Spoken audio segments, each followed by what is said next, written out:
You know, I always love when I hear somebody else drop a hot take and it catches fire, and I actually tend to agree with it, and then it can become a show. So that's exactly what's going to happen here on this evergreen type edition of Mic Drop, made possible by Believe, available everywhere you get your podcasts, and also on SiriusXM. I am Mike Asti, and as I was alluding to, Pat Bostick, who will be joining us for this show. You may know him as a former Pitt quarterback, the current senior associate AD, and Pitt color analyst, dropped a hot take when he was filling in on 93.7 The Fan. He dropped that hot take that Aaron Rodgers right now is the best quarterback to ever play for the Pittsburgh Steelers. Some thought it was a hot take, some agreed, some disagreed, some agreed strongly, some disagreed vehemently. Some didn't really understand it at all. As I teased, I actually do agree. So anyone who knows me probably knew I already agree, even though maybe not the biggest fan of Rodgers throughout his career, but on this take, I do agree. So I'm going to bring Pat on to discuss this further, get more of why he feels this way, and then maybe unpack more about our overall thoughts on the comparison career-wise of Aaron Rodgers, Ben Roethlisberger, and Terry Bradshaw, because that's what we're really talking about here. And again, the best quarterback to ever play for the Pittsburgh Steelers, not necessarily just off of what he did as a Steeler, because obviously then 1 year of Aaron Rodgers, especially on the heels of the game we are talking right now, would not give him the honor. Maybe we'll talk some college football. Obviously, Pat is able to discuss some college football, so maybe we'll jump in to some college football as well. First things first, Pat, thanks for jumping on here. Appreciate how have you been? Obviously, I imagine you're in a good mood with game day coming and everything you have going on there with Yeah, things are going well. Looking forward to obviously a big week and all the bells and whistles and big game Saturday. Mr. McAfee coming into town, which is a big deal. It's going to be a lot of fun, and it's important. Football in November is what you sign up for. So here we go. 100%. First time game day in Pittsburgh in 20 years for a Saturday game. Obviously was in Pittsburgh on a Thursday for the return of the backyard brawl, but it almost felt like that was an addition. They were already going to be in Columbus. Why not stop by? They just kind of stopped by on the way, but it does count. But yeah, first time for a long time. So you and Pat, I'm sure also the other Pat will have a nice conversation. You have a weird connection that I'm sure all the fans of both West Virginia and Pitt are well aware of. We won't get into all that right now for certainly all the West Virginia fans that do follow me and are watching this as well, but maybe we'll talk some college football at the end here. But why I brought you on the show is because you did drop the hot take that I alluded to, that Aaron Rodgers is the best quarterback to ever play for the Pittsburgh Steelers. I even saw former Pitt man as well, and Doran Dickerson, kind of his eyes immediately opened and, couldn't believe that you would say something to that level, and he went Terry Bradshaw.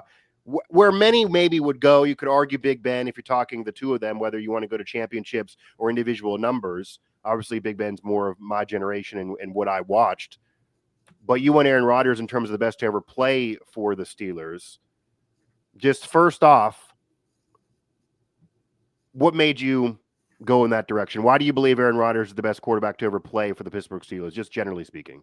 Yeah, I mean, so first of all, like how I said it, and I think this is where you and I probably agree, Mike, is I said he's the best quarterback to ever wear a Steeler uniform. Right. I didn't say he's had the best career as a Steeler, that his accolades as a Pittsburgh Steeler will come even close to Ben, let alone Terry Bradshaw. But to my knowledge, he's the only 4-time MVP to ever play quarterback for the Steelers, and one of the only 4-time MVPs in the history of the game, not named Tom Brady and probably someone else I'm missing. So I just think his career Peyton Manning career far exceeds as a quarterback that of not too far removed from Ben, but he's certainly in a different echelon than Ben, in my opinion. You look at his touchdown, he's thrown almost 100 less interceptions. Career, more touchdowns. Obviously, Ben's got 2 Super Bowls, one early in his career, and then the who can forget the 1-0-09. Those are certainly Hall of Fame accolades, but to win 4 MVPs, to play the game the way he did, to throw the ball with the ease and variety and power and all of it is just. Yeah. I think he's one of the best to ever play the game, and even despite the performance last night, which was pretty ugly by his own admission, Sure. He does stuff that I don't think a lot of quarterbacks that ever played could do, and that's why I say that. Yeah, certainly Rodgers in his prime was something else for sure, and that leads him to those MVPs. Again, talking with Pat Bostick here on Mic Drop with Believe and available on SiriusXM, talking Rodgers as the best Steelers quarterback, well, the best quarterback to ever play for the Pittsburgh Steelers, the best to ever wear a Pittsburgh Steelers jersey. Yeah, you do have to add the clarifier, and I think maybe Doran didn't get it originally and then went down in that direction and kind of knew what you were saying. And it also goes into how you evaluate the position overall, and when maybe you do all-time ranks that sports fans, media members, we all like to do all the time, certainly in our downtime. And, nothing's really in stone, but depends on how you evaluate things. When you mentioned that Rodgers is, in a different class above Big Ben, maybe some Steeler fans would even feel some type of way about that. The interception touchdown ratio obviously is a big advantage for Rodgers, but the overall yardage, Big Ben is right there. He does have one more ring. And the 4 rings is what Doran brought up in favor of Bradshaw even if you're arguing Bradshaw over Ben. I actually would argue Ben over Bradshaw, which is a hot take for some. And it sounds like maybe you would go in that direction as well. How do you evaluate this? What's your criteria? What do you care more about? You're a quarterback that we opened up. You're mostly known for a big win more than the stats.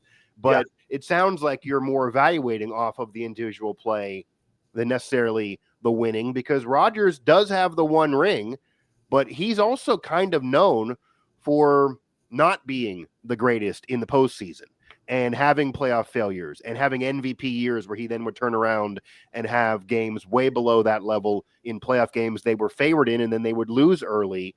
For some, that would ding him off of an all-time top 5, top 10, or Ben would go ahead of him because Ben has had maybe more playoff moments than Aaron Rodgers. How do you evaluate a quarterback when you're doing a ranking like this? Yeah, I mean, listen, they're both elite. This is picking between 2 Sure.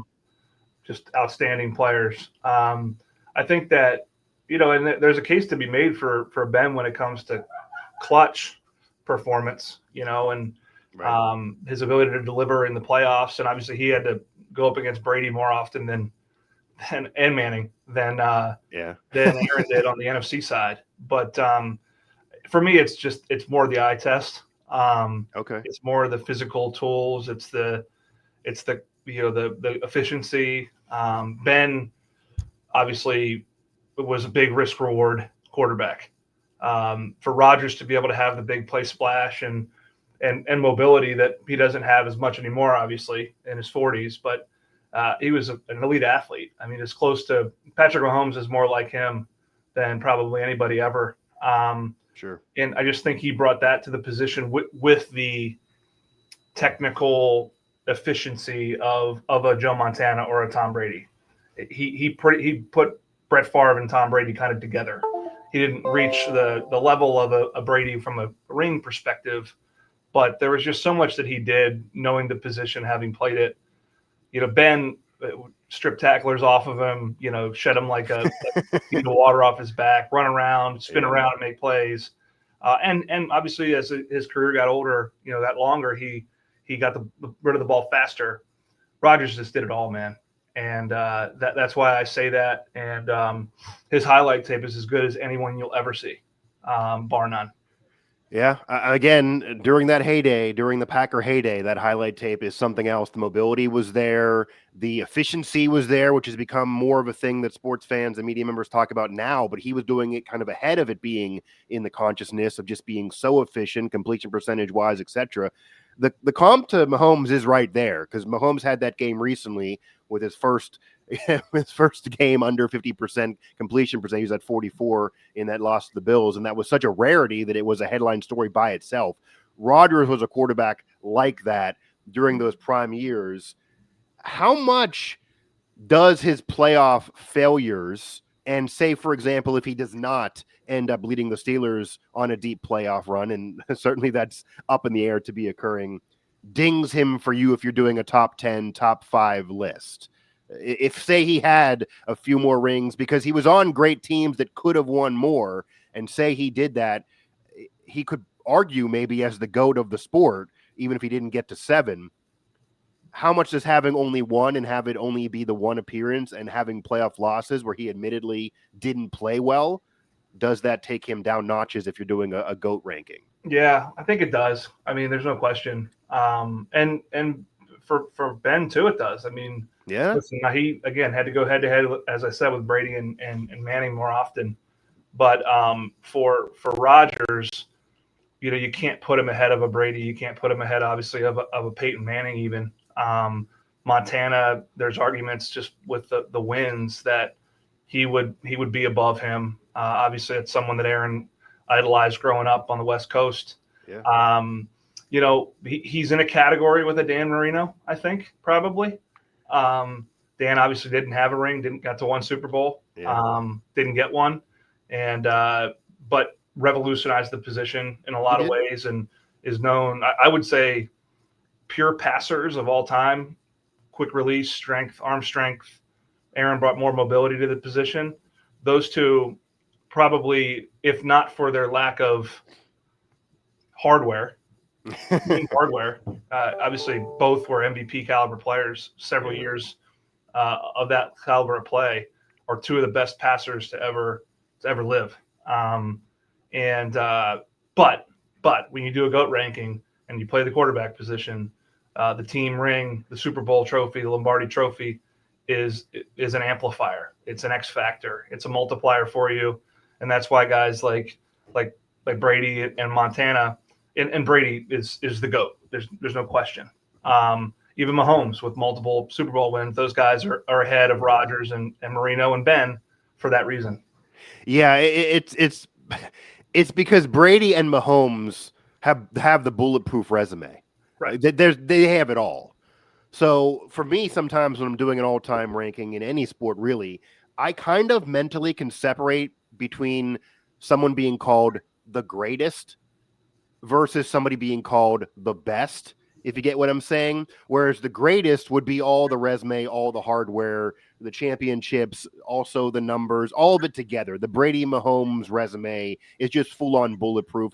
Jerry Rice has a receiver. But you could argue the best is maybe talent. And that's why you could maybe have some argue Randy Moss was maybe the best receiver, but it's hard to say that he's the GOAT of the position when the guy that came before him has 3 rings, has all the hardware, and has records, etc. Same thing if you were trying to argue Terrell Owens with Randy Moss. You could even make this, for another Pittsburgh example, a Gretzky versus Lemieux. Lemieux being the best and Gretzky being the greatest.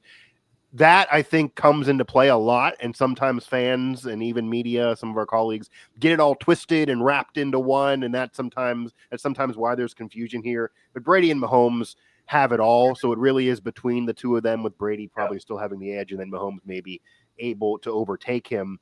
It is interesting, though, because I'm sure Marino and Rodgers and, in their heart of hearts in a closed-door meeting would probably say, well, it's not our fault we don't have more rings, but it's just part of the position. It's just part of it too. And there were moments that didn't go their way at times. And if you are even comparing just pure on best in terms of just pure on talent, as you mentioned, if you go to Marino and you compare Rodgers, maybe Peyton Manning, Marino did not have the mobility that Aaron Rodgers had. Aaron Rodgers' mobility moves him to a whole different level, even ahead of his curve.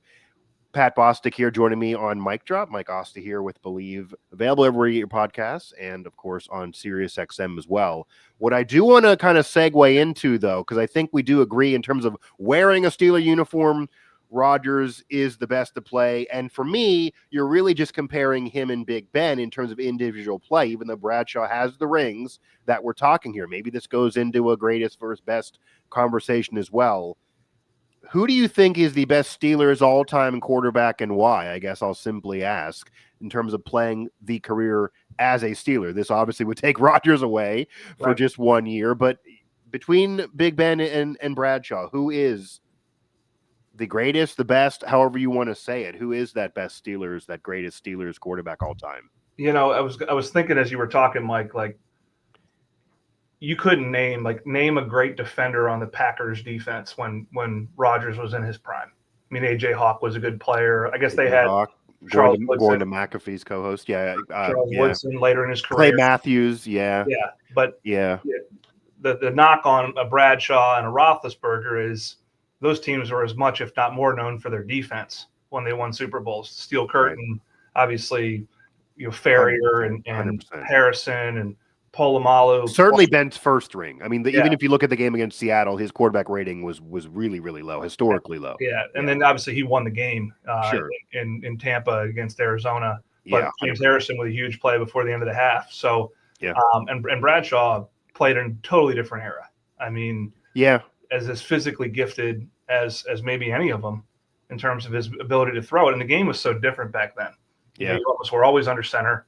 They had Franco Harris, and they were keen to play a ball control game and let their defense just pulverize people. So I would say Ben is the best Steeler quarterback ever. And just his career, the length of his career, his relationship with the city, staying here. He is in a category of his own. I think maybe very few could get in there with just the improvisational skills for such a large human being to be able to move like he did. I think he embodies Pittsburgh. I mean, you think of him wearing gloves, kind of his breath fogging up, playing in the cold, running around, making plays. And then he was able to play in multiple styles. He played under center a bunch and ran the ball with Jerome and early in his career. And then they had the killer bees, and they were scoring 35 points a game later in his career. So I would say Ben, and I want to make it clear that we're splitting hairs between those two and Rodgers and Ben.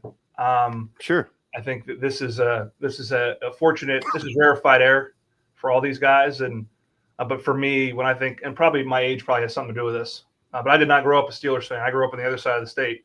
Right. I learned to appreciate him more and more when I came here and just would watch him play. And he did things that I wouldn't even think of doing at the quarterback because I wasn't skilled enough, but B, just his size and power were, again, he's in a category of his own when it comes to how he played the game. And Ben didn't necessarily grow up a Steeler fan either.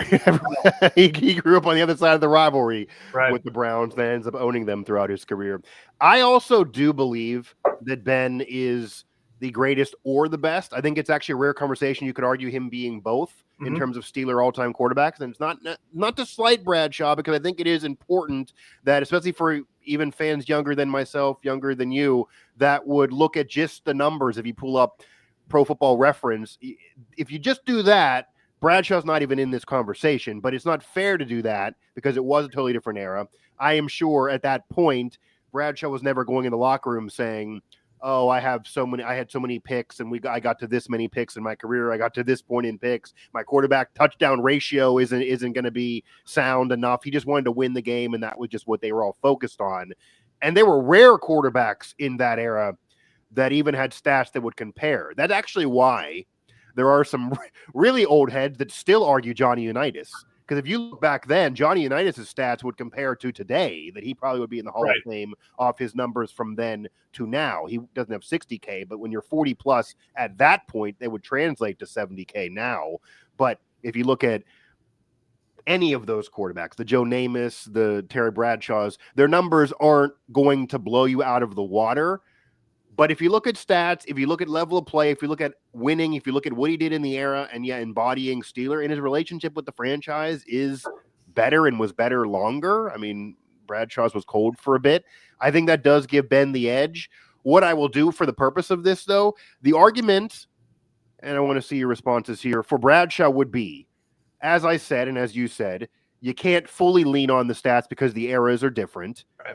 What Bradshaw does have that Ben does not, separate from even the 4 rings to the 2, Bradshaw was named MVP of the league before. Aaron Rodgers did it multiple times, of course. Ben played in an era with so many Hall of Fame quarterbacks. This would be his defense of the Rodgers, the Peyton, the Aaron Rodgers. They're clogging up the MVPs. There's not many to get, but he was never even really in the conversation in terms of winning an MVP. And if anyone's going to say that Bradshaw's team led him to a lot of those rings, which is why he has so many, as we talked about, at least Ben's first ring is probably more on the team than his second one. So if we start, dinging rings away because it's more of a team thing, Bradshaw would still have the edge and then has the MVP. But overall, numbers-wise, it's just not there. What would you say to that response? That Bradshaw won an MVP, Ben never won an MVP. He does have more rings. They both had teams that helped him. They both maybe weren't the best of the era, but Bradshaw has a few more boxes besides the stats that maybe could have some argue him. Yeah, I mean, I do agree with it. I think there's a lot of nuance and technicality to ranking players. For Ben, one of the things that was hard for him is not only for him to win an MVP. The argument would be, well, did you beat Brady head to head? Did you beat Manning head to head? That was always a thing. Whereas if he was Drew Brees or Aaron Rodgers playing in the NFC, he didn't have to beat them until the Super Bowl, right? In an off year, they might have a crossover game, right? And Rodgers beat Ben in a Super Bowl. That's also part of this too. So if you go to that, quarterbacks get all the blame, get all the praise, depending on the outcome of the game. Mm-hmm. But there's no other position in sport where wins are more tied to your reputation than statistics. I mean, they can dampen your star if you lose and you throw for 505 touchdowns. It doesn't matter. You didn't win, even though you may have you had a perfect quarterback rating. Yeah. Or you could play rather poorly and make a couple plays and win, and everyone remembers you. I mean, Peyton Manning's second Super Bowl, he could barely throw the ball. Right. Like, does that ring elevate him? He really didn't play well. No. I weirdly have the stats memorized that year. He threw 9 TDs and 17 picks through that season, but that second ring has moved him up on some people's lists. That's not even his top 10 best season in his career in terms of how he would play, probably. But no, I mean, it was a gutty performance. He gutted out the year. He had a nerve issue or something in his neck. Yeah, some called him to be benched for Brock Osweiler, if you remember that name. I remember it well. I remember all that well. And I struggle with this, and this is, just following the game and being as close to it. Like, I almost feel like it's easier to play quarterback today. In today's game, and let's call it the last 20 years, it's turn of the century. The game's spread out. The hash marks, obviously, in the NFL are in. There's so much space out there. The athletes went from playing defense and running back to playing receiver and offense. Yeah. And you've got tight ends that are receivers now. Look at how pass interference is freaking called. Yeah, I mean, you throw it up. You can't get hit. And the RPO game's not as prevalent in the NFL because they actually call linemen downfield, whereas in college they don't call it as much. But I think, though, at the top of the pecking order, the difference between those 4 or 5 quarterbacks in the NFL is still the same as it was back then. But think about it: Bradshaw threw the ball 15 times a game. 13 times a game. Right, and got 27,000 passing yards on 15 times a game. Rodgers and Ben are 60+, and they're throwing it 35 to 40 in their prime. Right? Yeah, yards per completion, things like yards per attempt. Like, those are analytics that don't really apply as much to – I mean, it's such a difference in style. And, I was watching the game last night, and the McConkey touchdown, the first one, where they were saying, I think he beat Eccles. I mean, that was a play that the Chargers ran back in the day with Dan Fouts, and they were air raid with Air Coryell back in the day. Yeah. Dan Fouts is a guy that, doesn't get a lot of love, but threw for a ton of yards. They just didn't win anything. Yeah, he was log jammed. He was doing it in an era where, Phillip Rivers, oddly enough. I mean, same career. So it's such a. I mean, you could sit around and have a case of beer and talk about this. For sure. I mean, this even goes to what's going on right now outside of Pittsburgh with the National Hall of Fame debate and Eli Manning. He's basically a guy that has the wins. He has the moments. He's in the lore forever. He has 2 rings. They wouldn't have won those rings without him. But if you're talking about elite seasons, he has like 4 of them in his career. His interceptions were way higher than you would want. He led the league in picks multiple times. Without those rings, he wouldn't even be in the debate. But it's hard to have the story of the league without those rings, because one of them is arguably beating the greatest team ever to lace up, cleats, and then he won it and beat them again. And it right now is a situation where he's having a tough time getting in because he's leaning on just those wins, whereas that does elevate you for many other conversations. It's a weird thing. Pat Bostick again joining me here on Mic Drop Believe and Sirius XM. I think I'm with you there. I think I'm with you that it's Ben, but it is fair to say that Bradshaw did win an MVP. Ben did not. It's just a different era. It's very, very hard to do this. You could even make an argument that it's probably not fair to compare eras at all in sports today across the board in all sports. It would take the fun away for us or shows or fans, but in all reality, it really isn't fair to do because who knows what if John played in this era, I'd imagine 70,000 passing yards are going to happen. He would have thrown 20 more passes each game. So, I mean, how are you really going to rank it? But I'm with you there, and it was interesting that yeah, I mean, Rodgers, the best to play for the Steelers ever, the best to wear a Steelers jersey. I think that does make sense. Ben may not like it if he, I'm sure when he heard it, maybe secretly he doesn't like it, but they were in the same era, and Rodgers did more as an individual. They both kind of have things you can ding off the resume. Neither one of them were the best of that era, and we'll see what Rodgers can cap it off if he can kind of end his story on a better note. Certainly a better note than the game we are on the heels of here as we're talking on this show for sure. I just want to move into college football briefly here before I let you go, and I want to ask you a couple kind of general questions here. I know you're obviously a Pitt color analyst and going to be covering the game day game, and Pitt has a chance, an outside shot at the CFP if they could win the ACC, or even if they don't and they beat Notre Dame, and who knows how they now have turned their season around after the backyard brawl loss. But as somebody who's seen the transition from your era to now and just the mentality of athletes that you're around, this is a general question. Where do you stand on the gambling issue that's now a part of college football as well? And it's been tabled. It really feels like been tabled because the SEC kind of spoke out and they have the most power of any of the power conferences, of if college athletes should be able to bet and have it known on pro sports. Is that a slippery slope for you? Is that okay with you? Where are you on this? Because I will tell you, Rich Rodriguez, for example, WVU's head coach, he did admit he's uncomfortable with this. Where do you stand? Yeah, well, Pat Narduzzi was probably a little bit more bold than that, saying he thinks it's the stupidest thing that has ever been discussed. I mean, yeah, I can see both sides of it. In my heart, it's that there's enough on these young men's plate. Now money is a part of it. Yeah, that can distract them and take their eyes off the ultimate prize, which should be trying to play in the NFL, but also getting a degree and going out into the world and doing something other than football, which is more likely than not. Gambling is they're in I think a very important phase of their life. They're 18 to 22 years old, and you develop habits during that time.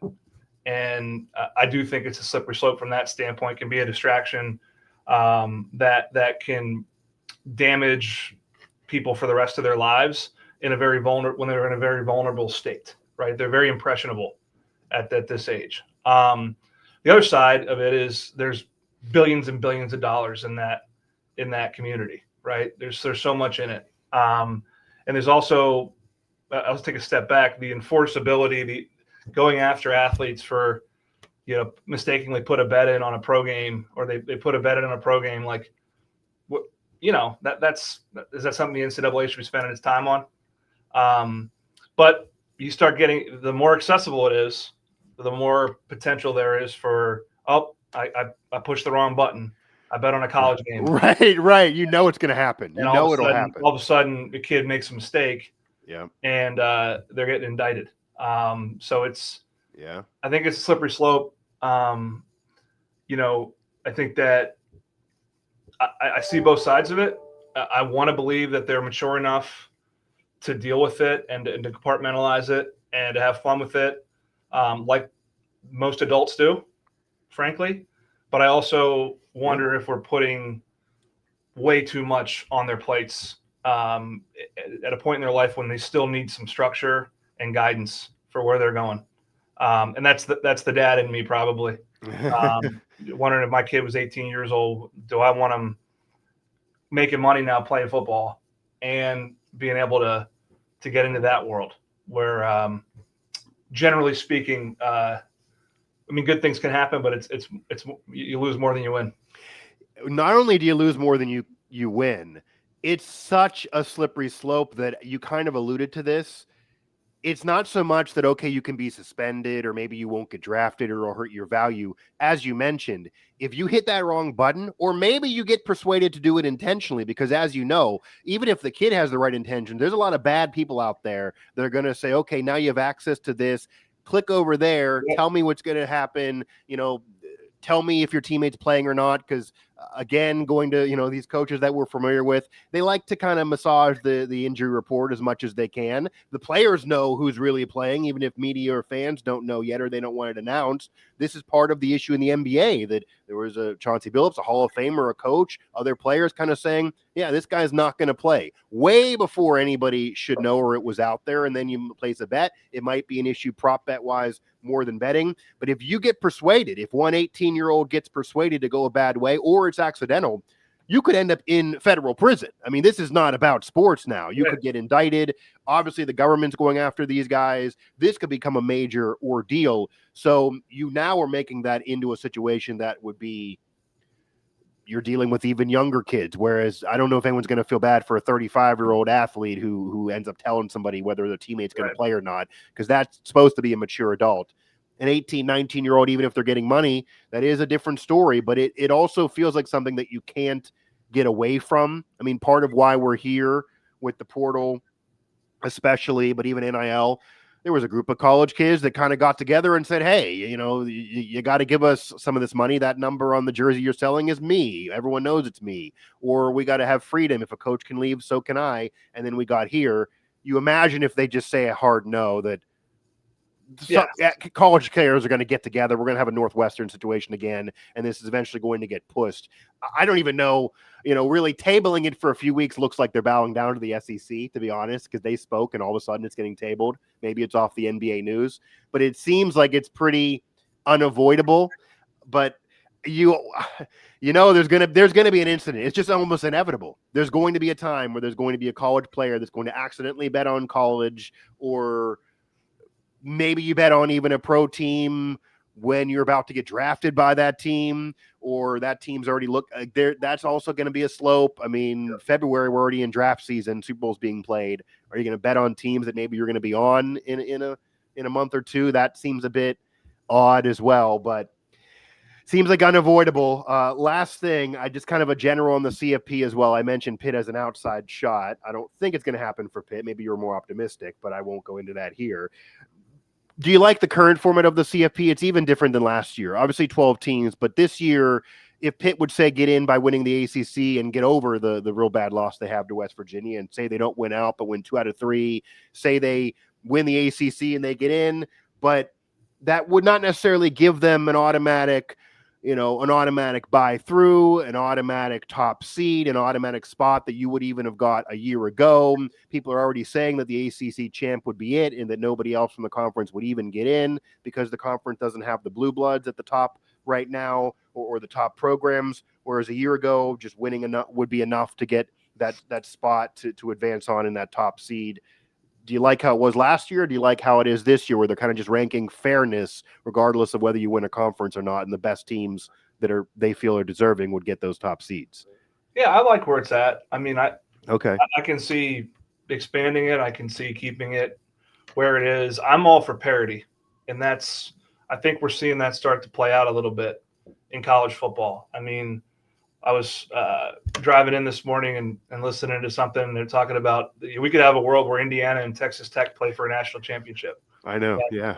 And obviously Texas Tech was a team program down on its luck. They've got some nice oil money down there that's that's bolstered their coffers, and they've got a really good football team. Kurt Signetti is a WVU alum, obviously, and has done a heck of a job at Indiana. They beat Penn State last weekend on one of the best catches I think I've ever seen. Yeah. Penn State gave them everything they could want. But you're going to have this parity both within seasons and then I think from season to season, because frankly rosters are in constant transition. If you're lucky enough to keep your players like Indiana's done in year 2 and add to it, you can parlay, success in one year to another. And that's what I'm for in college football, because we're coming off of an era where the SEC took a stranglehold of college football for a very long time. The Big Ten, I still think, is a little bit top heavy. Yeah, I do too. Middle and bottom part of the league don't like. I'm surprised Penn State's there, frankly, in the bottom of the league right now. Yeah, they normally would be at the top. Talent is far superior to where they're seated right now. Yeah. And the ACC and Big 12 are fighting for market share. I would never want to see those two leagues get significantly fewer automatic qualifying opportunities. That's something that's being discussed. Obviously, the SEC and Big 10 have a huge seat at the table. They have a lot of dollars behind their conference, and certainly a lot of big brands that can wield that power. Yeah. But I really think we're getting into an era where you really don't know who's good till about October, because teams are still coming together, and anybody can kind of beat anybody. The ACC is like that. The Big 12 is certainly like that. I mean, look at your Mountaineers last week down in Houston. Yeah. And then 2 wins in a row now. I mean, it's just a different game.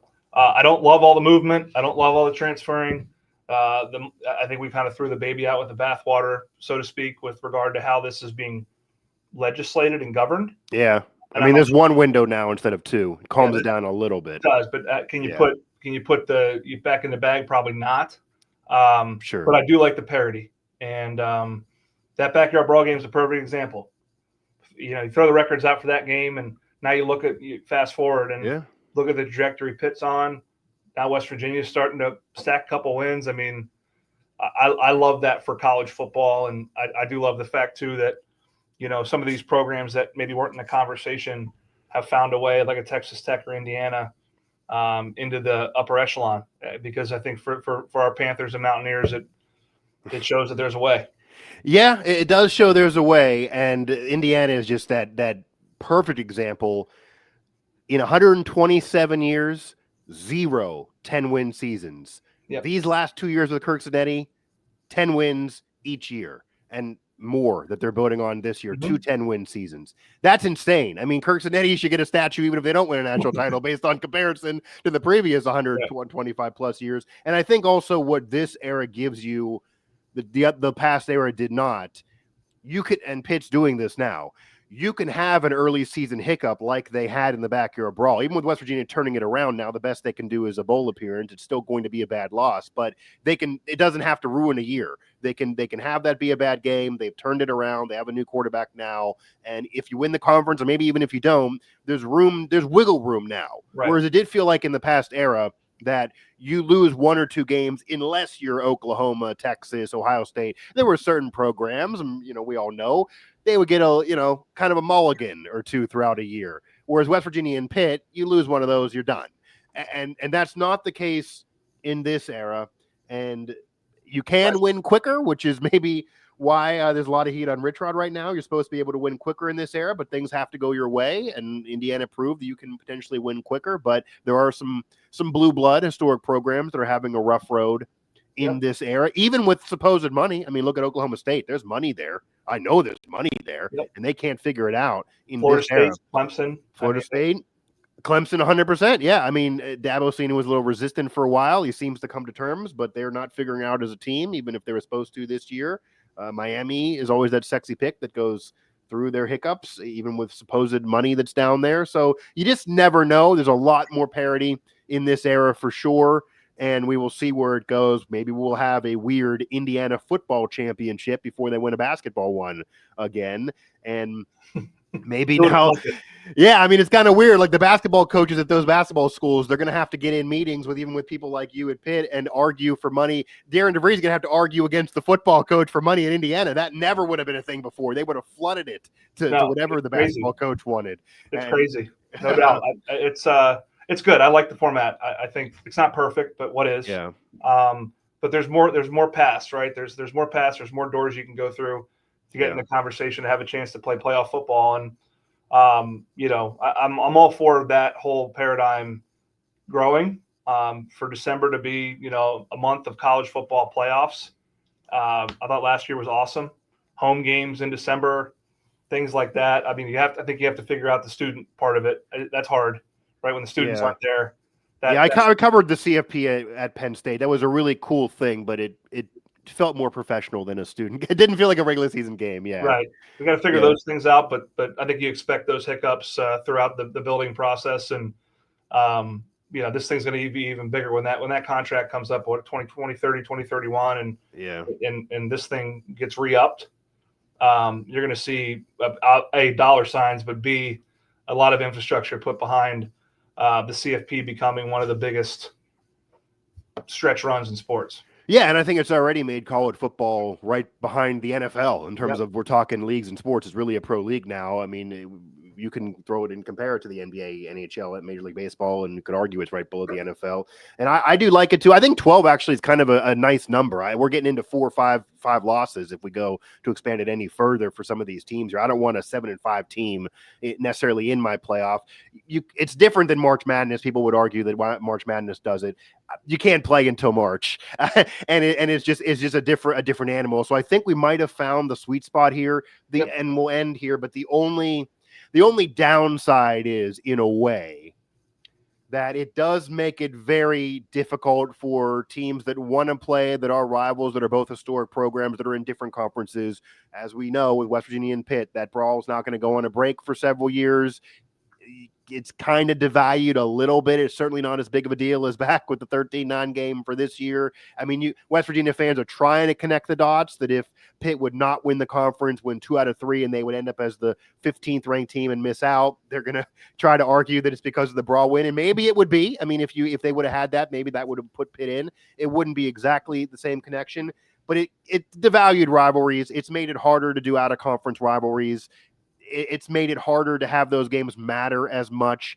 I don't think either school is going to ever agree to put it at the end of the year that both fans kind of want. That's really hard to go into that when everyone else is kind of coasting and looking for their conference title game. That would be rough on those programs. So there's some downsides to it a little bit if you're a historian of the game, but I think it does make it a little bit.